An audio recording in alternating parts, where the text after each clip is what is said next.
grandissimo Capodanno in città che ormai da 2 anni vede il centro cittadino riempito da persone che si riversano per festeggiare tutte assieme, per cui in modo migliore non ci può essere. Ci aspetta un 2020 pieno di sfide, ma siamo abituati alle sfide e non vediamo l'ora di poter entrare in campo e riuscire a risolvere tanti problemi e dare finalmente a questo territorio la visibilità che merita.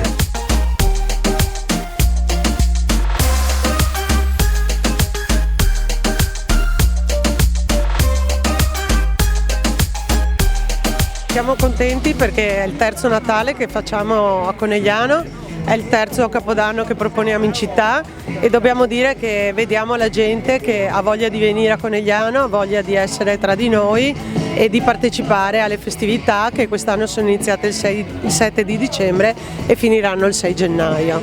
Siamo molto soddisfatti, sono soddisfatti anche i gestori delle attrattive come la ruota, la pista di pattinaggio, la slitta di Babbo Natale, il trenino, quindi diciamo che Conegliano è tornata ad essere una città attrattiva anche per i paesi limitrofi.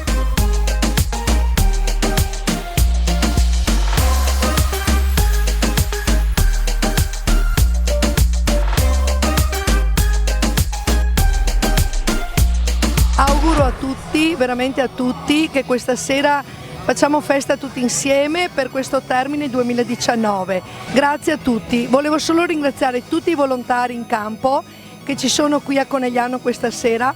A loro veramente grazie, grazie di cuore.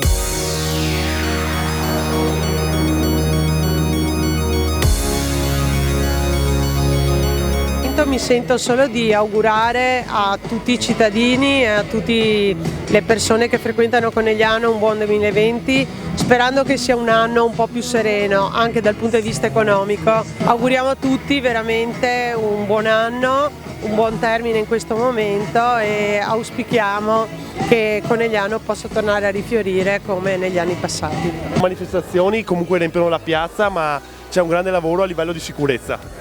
Sì, è importante approntare tutto quello che può essere utile per la sicurezza dei cittadini e che insomma sia una festa per tutti.